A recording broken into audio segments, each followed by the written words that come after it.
Quem também reportou seus números de janeiro a março foi a Motiva, com um aumento impulsionado por uma otimização de portfólio.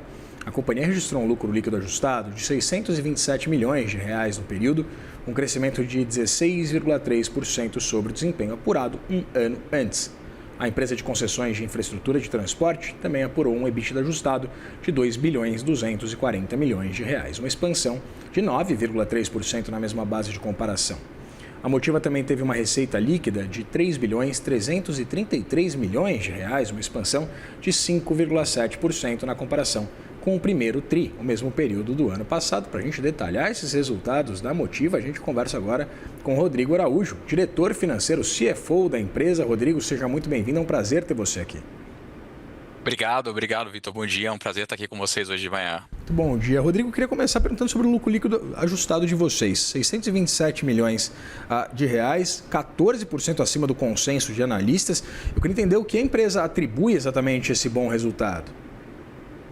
Muito bom, Vitor. Acho que a gente tem uma série de fatores, né? A companhia vem passando por um processo importante de mudança de portfólio, de reciclagem de ativos que tinham um desempenho inferior. Então, a companhia fez um trabalho de saneamento do portfólio relevante ao longo do ano passado. Além disso, ganhou algumas concessões expressivas, como foi o caso da Pervias, das Rotas Sorocabanas, da Motiva Pantanal, que foi uma nova concessão que a companhia assumiu num modelo de repactuação. O que acabou acontecendo? A gente teve tanto expansão de receita, no caso 5,7% de aumento de receita, a gente teve uma redução de custos. Se você imaginar, o nosso indicador de custo caixa pela nossa receita líquida reduziu de 38,1% para 35,1%, então uma redução relevante dos custos da companhia, o que fez com que a gente aumentasse receita, expandisse margem. Então a companhia teve uma margem que foi 2,2% maior do que a margem no período anterior, e esses são os principais reflexos que se traduziram aí nesse aumento de lucro líquido no período. Você cita exatamente esse avanço da receita, mas essa receita de 3 bilhões 333 milhões de reais ficou quase 850 milhões de reais abaixo do que era projetado pelo mercado. E eu queria entender exatamente essa diferença, né, entre top line e bottom line que a gente tinha acompanhado e entender exatamente se isso denota exatamente uma eficiência maior por parte da companhia. Sim, sem dúvida. Acho que o que acaba acontecendo é que alguns dos números do consenso do mercado, e acho que é bom destacar isso, Vitor, vieram ainda com a plataforma de aeroportos como compondo as linhas do resultado da companhia. E como a gente desinvestiu em novembro do ano passado, né, assinou um contrato de compra e venda da nossa plataforma de aeroportos, isso passa no balanço a aparecer só no lucro líquido e não na receita. Então, quando você limpa esse efeito e coloca em bases comparáveis, a gente está falando no mercado uma diferença mais ou menos de 2% ao que a companhia reportou. Então, bastante alinhado, muito próximo com o resultado efetivo que a companhia alcançou. Por outro lado, o mercado tinha uma expectativa de custos maiores, então, como você falou, a gente teve uma entrega de eficiência maior do que o mercado esperava, que fez com que no final do dia a gente entregasse um EBITDA acima do que o mercado esperava e um lucro líquido acima do que o mercado esperava. Pois é, né, Rodrigo? Você falou sobre essa venda dos aeroportos para a Mexicana Sur, né?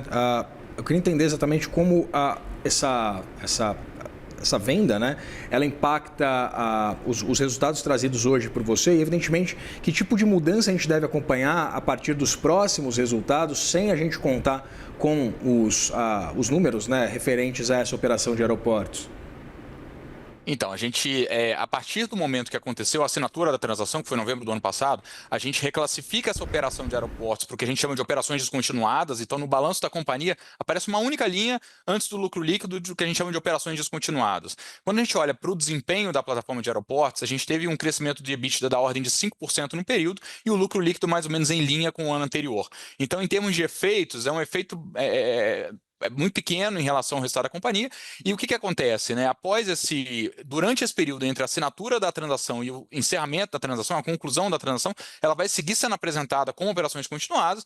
Quando a gente fizer o encerramento da transação, que a gente espera que aconteça ali por volta de julho, agosto desse ano, aí sim a gente vai realizar o ganho de capital da venda, né? Então foi uma venda que foi feita acima do valor contábil, então vai aparecer um ganho de capital no resultado da companhia, e aí de fato a gente passa definitivamente a não apresentar os números referentes a aeroportos, tá? Mas o que a gente já fez, dado esse efeito e dado o que vem pela frente, a gente já começou a comunicar para o mercado, desde esse primeiro TRI, a gente avisou isso no quarto TRI do ano passado, começou a comunicar especificamente o resultado de rodovias e resultado de trilhos e aeroportos, só apresentando essa linha específica do lucro líquido, já para poder educar e guiar o mercado na direção do que vai ser o resultado futuro e a forma de apresentar a futura da companhia. Eu vou querer falar sobre rodovias, Rodrigo, mas antes eu queria falar sobre o investimento de vocês, né?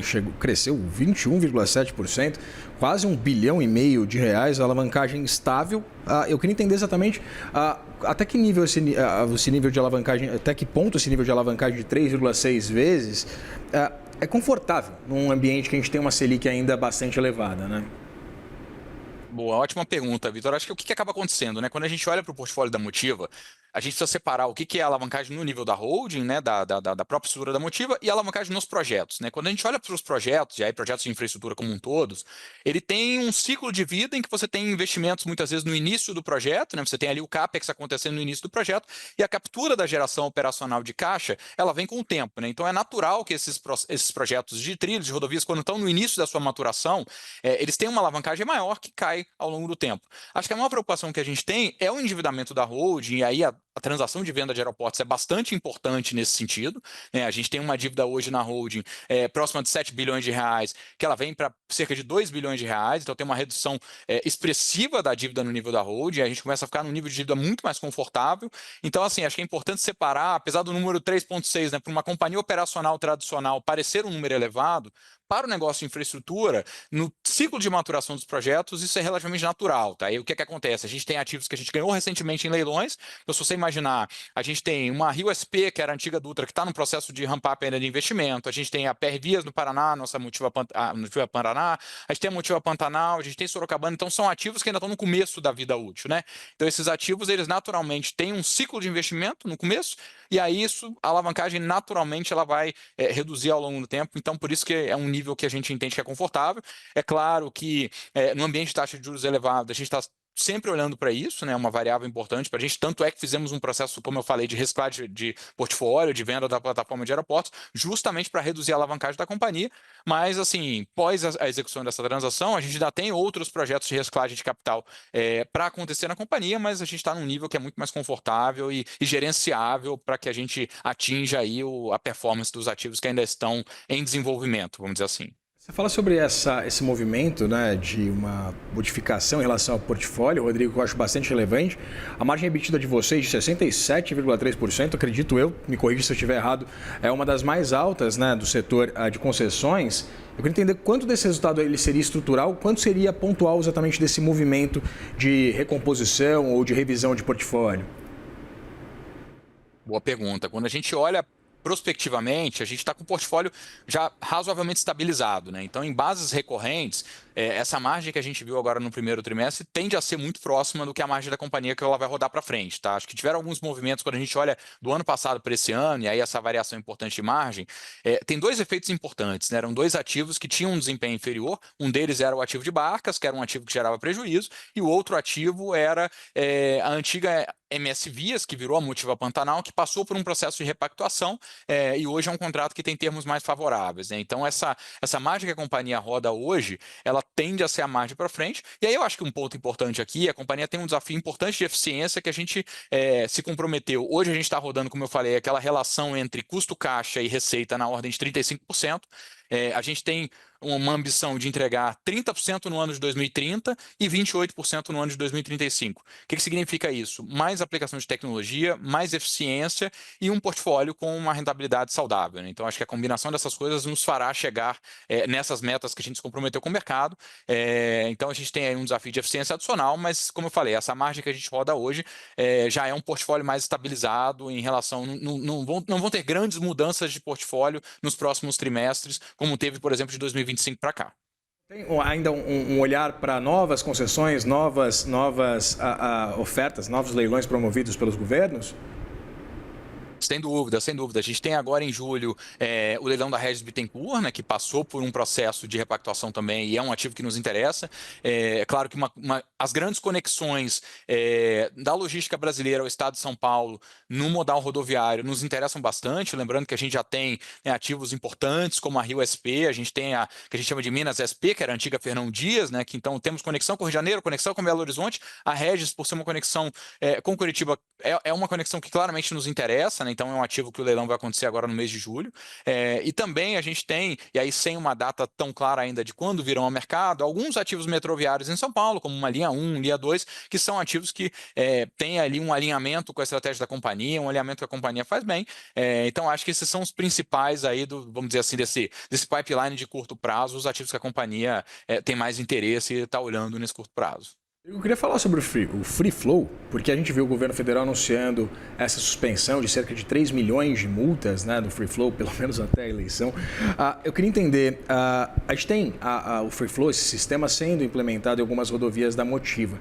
Eu queria entender se o nível de inadimplência ele é considerável, ele é elevado, ou se não, ou se exatamente a instalação do Free Flow melhora exatamente essa otimização, né, do pagamento dos pedágios.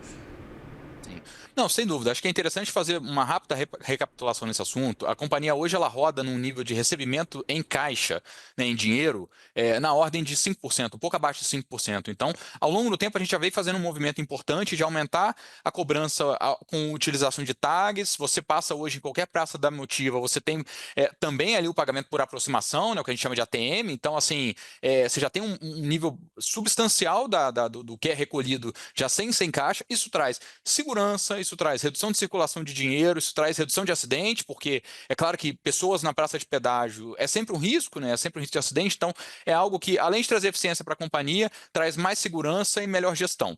O Free Flow é uma evolução natural nesse processo, né? E aí quando a gente pensa hoje no todo da companhia, a coleção via Free Flow, né, o recolhimento via Free Flow representa por volta de 2%. Tá? Desses 2%, quando a gente olha a composição, 60% do que hoje passa dentro do Free Flow são as tags, então esse aí é inadimplência zero, né, na prática, é como se fosse uma tag passando numa praça de pedágio tradicional, e dos 40% ali remanescentes, a gente está falando de uma inadimplência da ordem, alguns ativos entre 5% e 10%, né, uma inadimplência ali média. Isso está bastante alinhado com o que a gente vê no mundo, tá? A inadimplência de Free Flow no mundo, ela é algo entre 5% e 10%, então o que a gente está vendo aqui é bem alinhado.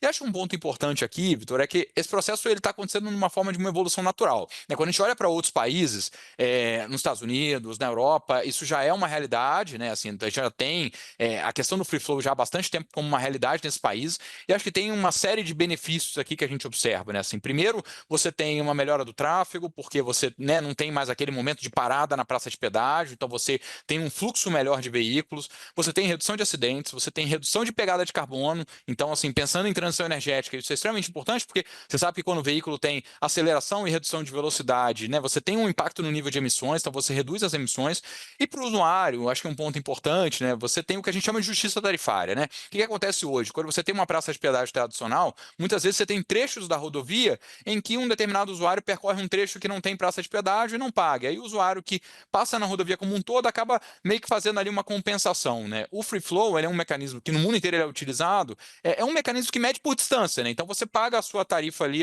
né, a rodovia pedagiada, pela distância que você percorre. A gente entende que esse processo ele está indo bem, uma evolução natural. Esse movimento do governo, acho que é um movimento importante, porque é um processo de aprendizado, né? Assim, acho que as pessoas estão aprendendo. A gente assinou e comunicou no começo desse ano uma parceria com a Eco Rodovias chamada Pedágio Digital, então eu convido a todos a entrarem em pedagiodigital.com para conhecer um pouco mais. Você pode se cadastrar, você já cadastra no meio de pagamento. Esse é um processo importante. Agora a gente vai ter também o processo de notificação naquele aplicativo da CNH, vai vir ali a notificação da questão do pedágio. Então a gente também está trabalhando junto com o poder concedente de tornar mais claro, tornar mais transparente para o usuário e fazer a informação chegar de forma mais acessível. Então acho que esse é um processo importante. E na nossa visão é uma evolução natural. Eu acho que é uma evolução tecnológica importante, não só para a concessionária, mas é importante para o poder concedente e é importante para o usuário, né? Então ela traz também benefícios para o usuário que são relevantes, como eu falei, um fluxo melhor, redução de pegada de carbono, mais justiça tarifária. Então acho que é um processo natural de evolução e acredito que a gente vai passar de forma bem sucedida por esse processo ao longo do tempo. Redução de custos também, Rodrigo, para a empresa? Ele tem, talvez não seja o maior ângulo aí nesse processo, tá? Porque como eu falei, né, se a gente imaginar que hoje já é menos de 5% o que é recebido em caixa, sempre tem algum efeito marginal, mas não é o principal nesse processo, tá? Eu acho que esse processo é muito mais um processo de evolução tecnológica e um processo de melhoria da experiência do usuário, um processo de melhoria do processo de recolhimento de pedágio nas rodovias. Claro, tem algum efeito de custo, mas acho que não é a principal variável aqui na equação. Rodrigo, eu queria falar um pouquinho sobre essa repactuação de contratos, né? Você citou esses projetos tanto da BR-163, esses projetos novos em São Paulo, no Paraná. Eu queria entender exatamente o que a gente pode esperar para os próximos trimestres acerca exatamente dos resultados dessas repactuações do ponto de vista operacional. Então, acho que a gente tem ali no nosso portfólio, a gente tem um ativo, tem dois ativos, na verdade, né, que foram objetos desses processos, que foi a nossa Motiva Pantanal, no Mato Grosso do Sul, e a gente teve a Fernão Dias, né, que agora a gente chama de Minas SP. Então, são dois ativos que a Motiva Pantanal um pouco mais de maturidade, está indo bastante alinhado ao nosso plano estratégico, já incorporado ao ativo da companhia. A Fernão Dias a gente acabou de assumir, né, assumiu agora no começo do mês de abril, então ainda estamos num processo ali de transição. Então, acho que é um processo que está sendo bem sucedido. Acho que uma característica interessante, a gente até comentou isso hoje no call de resultados, né? Assim, quando você assume um ativo que tinha um operador anterior, você obviamente implementa uma série de políticas da Motiva que vão ser implementadas no ativo, mas você também aprende um pouco com a gestão do outro operador, então você incorpora também boas práticas de outros operadores no seu próprio portfólio, então acho que tem ali um ganho de boas práticas que é importante. E como eu falei, acho que em termos de ativos vindos nos próximos meses, a Regis Bittencourt é o ativo que a gente está observando, e acho que esse processo ele tem sido bastante bem sucedido, tá, Vitor? Esse processo da repactuação, porque ele é um processo que você cria um mecanismo em que um ativo que eventualmente não está performando ou é um ativo estressado, você, em vez de esperar 5, 10, 15, 20 anos numa disputa entre concessionário e poder concedente, você faz um processo de saneamento que ocorre de maneira célere, então ocorre ali 12, 18 meses, você tem um processo de um novo leilão na rua, com um ativo com um contrato diferente do contrato anterior, é um contrato mais saudável, mais sustentável do que era o contrato anterior. Então, você consegue manter a concessão num nível de excelência, porque o governo ele traz, toda vez que ele faz um projeto de repactuação, ele traz novas exigências de investimento, ele traz nível maior de prestação de serviço para o usuário. Então, ganha o poder concedente, ganha o usuário e ganha o mercado de concessões, o mercado de rodovias como um todo, que tem acesso a ativos com contratos repactuados ali, ativos que eventualmente não estavam performando como esperado, eles voltam ao mercado, passam por um processo de leilão com um contrato com características que são mais sustentáveis para o setor. Então, acho que esse é um processo que tem sido bastante bem sucedido, é uma experiência muito bem sucedida e obviamente, como eu falei, o caso da Regis aqui é o caso mais próximo aí, em termos de time que a gente está olhando. Conversei com o Rodrigo Araújo, CFO da Motiva. Rodrigo, foi um prazer conversar com você. Muito obrigado pela sua disponibilidade de conversar com a gente. Obrigado, Vitor. Um abraço e bom dia a todos. Forte abraço.